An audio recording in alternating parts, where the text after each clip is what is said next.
Hey everybody, welcome back. I'm going to dive right into tonight's topic, and it's about avoiding drama in your life.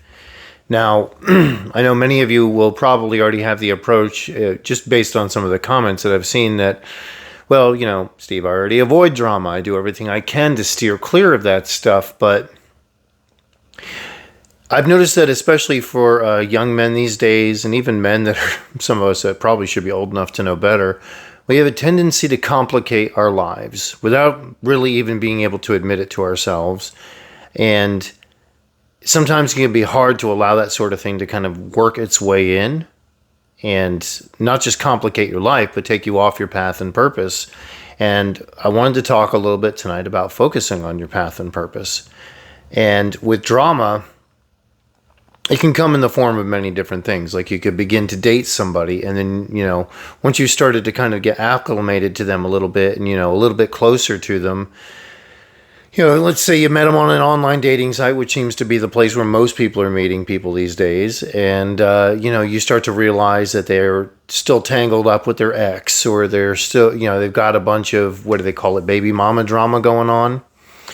And they can't seem to break free of their old life. So what they start to do is introduce the drama of their old life into your life. It starts to weave its way in. You end up finding out that the ex-boyfriends are contacting them and you can't seem to get them to shut it off, and ultimately, of course, you're going to realize that you can never have the power to do that with a woman. You are never going to get them to shut off their exes, shut off their bad habits, all that other stuff. These are things that they have to have already chosen and come to that conclusion in life far before you ever came along. If they haven't done that, you're not really going to save them from themselves. Only they can do it. And most of the time, most people don't have the self-honesty and wherewithal to even begin to go down that road. So they have tons and tons of drama in their life, and this is something that they've chosen. Family members can often be this way too. I've noticed over the years in my own life, family members, people that I've known, my own family members, sometimes just friends, anybody connected in your social circles can bring untold amounts of drama to your life. And what you have to begin to realize is sometimes you're not even completely identifying it. There's been friends I've had to cut off over the years that there seemed to be always some sort of issue, some sort of problem that they always brought.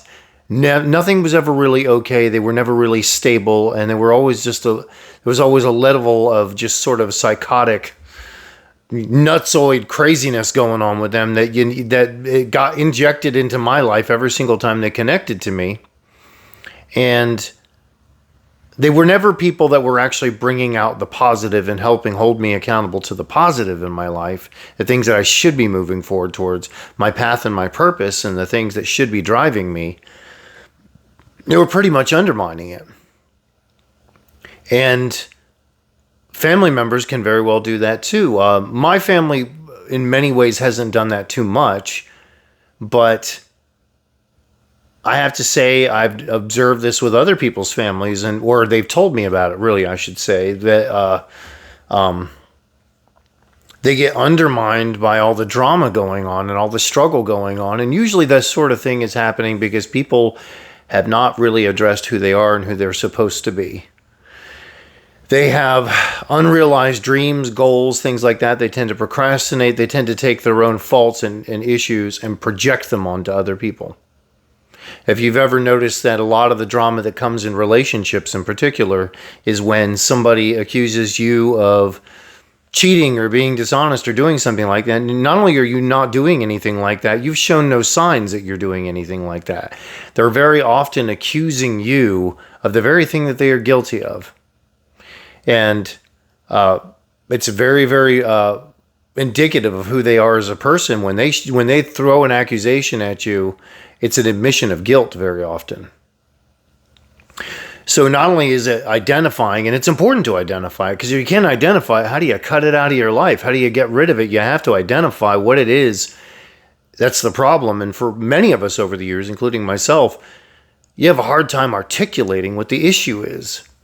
You have a hard time articulating and defining what it is that you recognize something's going wrong, but you haven't been able to articulate and define what it is that went wrong.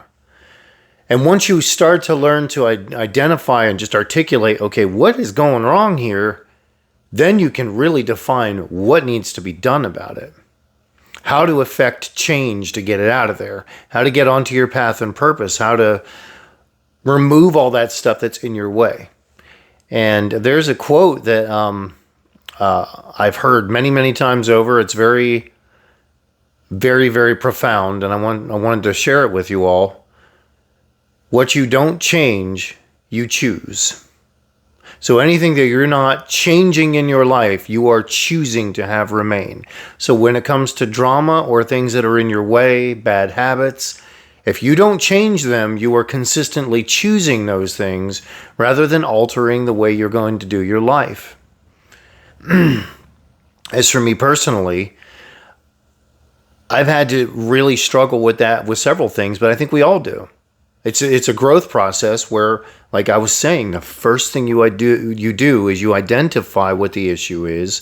And then after that, once you have identified it, you have to start to implement changes, figure out ways to do it. And you need to replace it with stuff that's positive. It can be creative. It can be something where you're building a business or a side hustle or something that you're doing that's going to begin to make your life go the right direction, and it begins to shape you. There's a measure of peace there. Because the drama, it just robs you of all of that. You don't feel peaceful at all in your quiet times. And I've been in situations before, not just relationships, but with even friendships or people that I used to, be involved with and be connected with, where I would realize I never really felt at peace with them because there was just always trouble coming from their end. And when they're gone finally, you almost get like a sigh of relief of, oh my gosh. It's like a cramp letting go.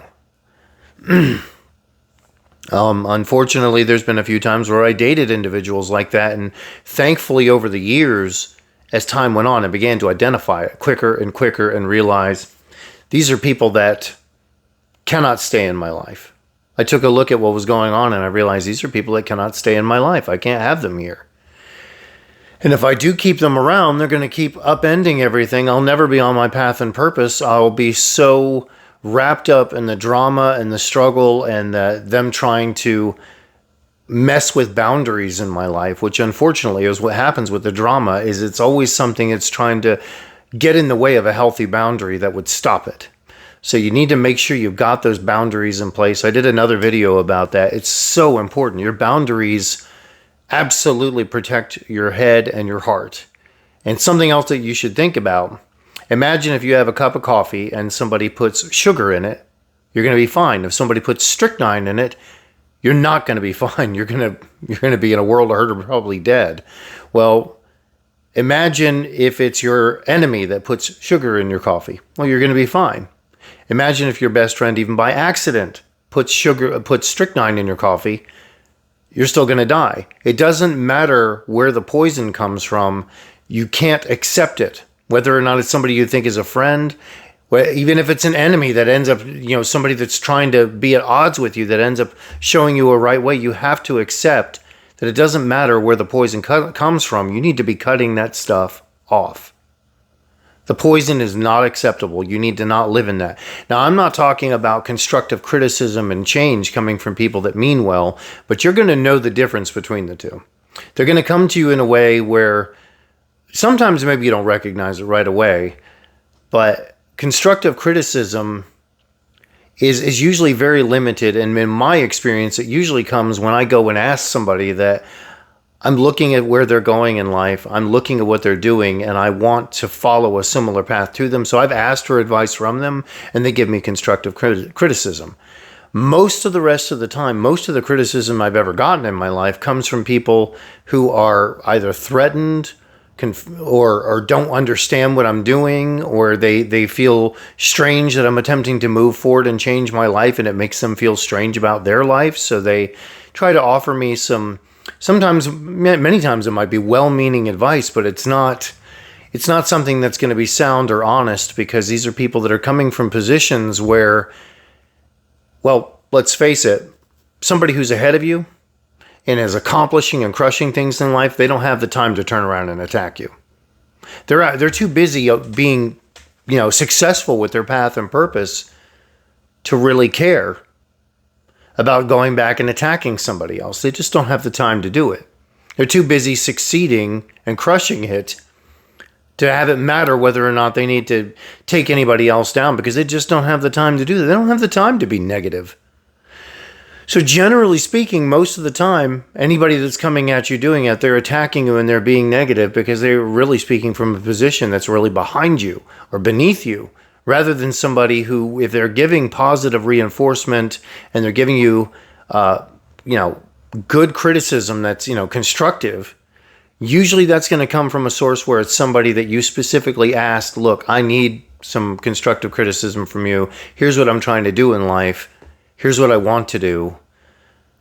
Help, give me some guidance on it. And they'll give you constructive criticism, but you asked that of them because you recognize that the path they were on was where you wanted to go. You've seen their results and you want to duplicate it to some degree in your own way, but you're recognizing they're going someplace where it's more stable, more peaceful. They're accomplishing things and they're doing things in areas that you want to be doing things. And you want to apply those principles. So you want to learn it from them and they give you constructive criticism. So there's a big difference between the two. Criticism that is not asked for, that comes from people that are filled with drama, filled with a lot of times envy, a lot of times unrealized dreams and goals in their life, and they take it out on everybody else. You have to find ways to silence those people because that type of drama will just upend you. So you have to be about your path and purpose. You have to remember that what you don't change, you choose. So that's pretty much all I have for tonight, guys. I have some upcoming videos, of course, every single night this week. And I'm looking forward to just keeping on growing this community. And I definitely want to hear from you guys in the comments. Tell me your thoughts and some of your experiences with this. And be sure to like and subscribe. Hit that notification bell. And I'll talk to you all again real soon. Have a good night.